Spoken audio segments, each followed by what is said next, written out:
Assalamualaikum anak-anak. Hari ini kita akan mempelajari tentang ukuran pemusatan data yang merupakan satu subbab dari bab statistika. KD yang akan dipelajari adalah KD 3.28, yaitu menganalisis ukuran pemusatan data tunggal dan data kelompok. Kemudian KD 4.28 menyelesaikan masalah yang berkaitan dengan ukuran pemusatan data tunggal dan data kelompok. Ukuran pemusatan data sendiri anak-anak dibagi menjadi 3, yaitu mean atau rata-rata, kemudian median atau nilai tengah, dan modus. Modus itu adalah nilai yang sering sekali muncul. Mungkin anak-anak sudah familiar dengan istilah-istilah ini karena dulu sudah pernah dipelajari di kelas 9. Sekarang di kelas 12 direfresh kembali dan ditambah ilmunya lagi dengan mencari mean, median, modus untuk data kelompok. Baik, untuk yang pertama, mean atau rataan hitung atau rata-rata. Rataan hitung seringkali disebut sebagai ukuran pemusatan atau rata-rata hitung. Rataan hitung juga dikenal dengan istilah mean dan diberi lambang X. Yang pertama, untuk data tunggal. Rataan dari suatu sekumpulan data yang banyaknya n adalah jumlah data dibagi dengan banyaknya data. Jadi misalkan data itu adalah X1, X2, X3 sampai Xn, maka data itu kita jumlahkan. Kemudian dibagi dengan banyaknya data yang ada. Jumlah dari seluruh data dibagi dengan banyaknya data. Kita aplikasikan ke contoh soal berikut. Dari hasil tes 10 siswa kelas 12 diperoleh data 3, 7, 6, 5 dan seterusnya sampai 6. Tentukan rataan dari data tersebut. Kalau mencari rata-rata artinya X ini adalah simbol dari mean atau rata-rata data, rata-rata hitung dari suatu data. X sama dengan semua data ini kita jumlahkan. 3 ditambah 7 ditambah 6 ditambah 5 ditambah 3 tambah 6 tambah 9 tambah 8 tambah 7 tambah 6 dibagi dengan banyaknya data. Banyaknya data ada 10. Sama dengan penjumlahannya adalah 60 dibagi 10 sama dengan 6. Jadi rataannya adalah 6. Untuk data tunggal simpel anak-anak. Sebelum kita ke data kelompok, untuk mencari data kelompok, untuk mencari mean pada data kelompok, kita kenali dulu istilah-istilah berikut. Misalkan ini adalah suatu distribusi frekuensi yang disajikan dalam suatu tabel. Dari gambar di atas dapat dijelaskan sebagai berikut. Ini istilah-istilahnya ada batas bawah kelas. Kalau kelas itu ini. Jadi ada interval, ada frekuensi, ini adalah kelas. Ini kelas yang pertama, kelas yang kedua, kelas yang ketiga, dan seterusnya. Batas bawah kelas itu adalah ini. Batas bawah dari masing-masing kelas. 42, 48, 54, 60, 66, 72, dan 78. Batas bawah kelas. Kemudian ada batas atas kelas. Batas atas kelas 47, 53, 59, 65, 71, 77, dan 83. Ada batas bawah, ada batas atas. Saya rasa ini tidak terlalu mengalami kesulitan karena tidak perlu hitungan, cukup kita melihat saja. Kemudian nilai tengah dari kelas. Nilai tengah kelas itu diperoleh dari batas bawah ditambah setengah dari selisih batas atas dan batas bawah. Untuk memudahkan, misalkan ini kelas yang pertama, kalau kita mencari nilai tengahnya, kita kurangi dulu 47 dikurangi 42, 5. 5 dibagi 2, 2,5.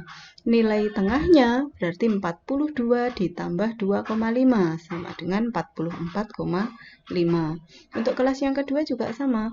53 dikurangi 48 itu 5. 5 dibagi 2, 2,5. Untuk nilai tengahnya itu adalah batas bawah ditambah 2,5. 48 ditambah dengan 2,5 sama dengan 50,5. Dan seterusnya ini kita tambah dengan 2,5 karena selisihnya semuanya sama. Jadi ada 56,5, 62,5, 68,5, 74,5 dan 80,5. Ini merupakan nilai tengah dari suatu kelas. Kemudian tepi bawah kelas. Kalau ini tadi kita kenal dengan batas bawah.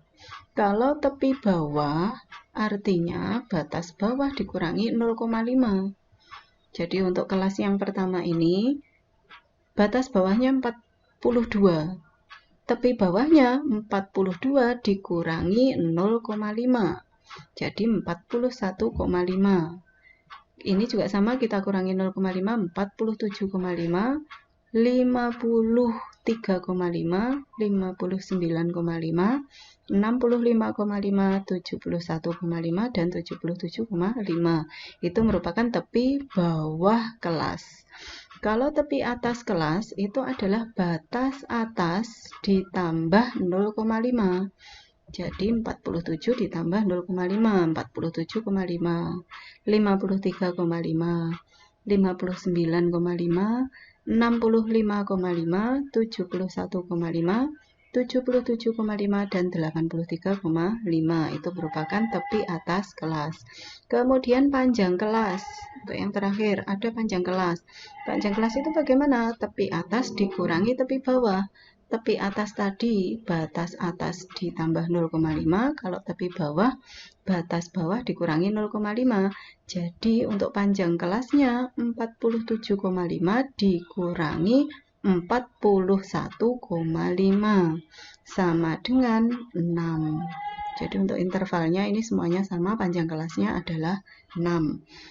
Ini nanti silahkan untuk dipelajari kembali, dihafalkan kembali untuk istilah-istilah yang ada, yaitu batas bawah kelas, batas atas kelas, nilai tengah kelas, tepi bawah kelas, tepi atas kelas, dan panjang kelas. Oke, kita masuk ke data berkelompok untuk mencari mean. Mencari mean pada data berkelompok. Ini rumusnya.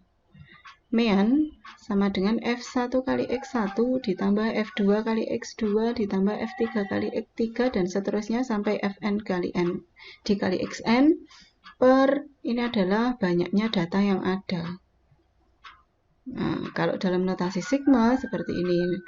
Sigma I sama dengan 1 sampai N, kemudian F1 kali X1 per sigma I sama dengan 1N F1. Di mana X ini merupakan rataan hitung, F itu merupakan frekuensi dari masing-masing kelas. X1 adalah nilai tengah dari masing-masing kelas. N adalah banyaknya kelas interval atau banyaknya data yang ada frekuensinya. Kita coba aplikasikan ke soal supaya nanti lebih mudah pemahamannya. Baik anak-anak, untuk contoh soal, tentukan mean dari data-data berikut. Jadi ada suatu tabel, kemudian anak-anak disuruh mencari mean atau rata-rata dari data yang ada. Untuk lebih mudahnya, silahkan buat tabel bantuan seperti ini. Jadi ada data, kemudian nilai tengah, ada FI. FI itu merupakan ini acuannya dari frekuensi soal yang ada. Jadi frekuensinya mengacu pada frekuensi tabel dari soal. Kemudian ada FI kali XI, hasil perkaliannya. Nilai tengah, tadi kita sudah mempelajari bahwa nilai tengah itu adalah batas bawah ditambah setengah dari batas atas dikurangi batas bawah. Jadi di sini batas atasnya 14, batas bawahnya 10. Jadi 14 dikurangi 10 itu adalah 4, 4 dibagi 2, maka nilai tengahnya adalah 10 ditambah 2, 12. 15 ditambah 2 juga, 17. 20 ditambah 2, 22. 25 ditambah 2, 30 ditambah 2, 35 ditambah 2. Ini adalah nilai tengah dari masing-masing kelas. Setelah itu, untuk masing-masing FI dan XI kita kalikan. Jadi 12 dikali 6, 72. 17 dikali 4, 68. 22 dikali 12 sama dengan 264. 27 dikalikan 16 adalah 432. 32 kali 10, 320. 37 kali 2 sama dengan 74. Setelah itu kita jumlahkan. Kita jumlahkan FI kali XI, hasilnya kita jumlahkan, ternyata ketemu 1230. Maka untuk mean atau rata-rata dari data kelompok itu adalah sigma dari FI kali XI dibagi dengan FI. 1230 dibagi 50. Hasilnya adalah 24,6. Seperti itu untuk mencari mean atau rata-rata dari data berkelompok. Baik anak-anak, supaya lebih paham dengan materi yang baru saja diberikan mengenai ukuran pemusatan data mean, silakan anak-anak mengerjakan soal berikut ini. Sekian dulu. Assalamualaikum warahmatullahi wabarakatuh.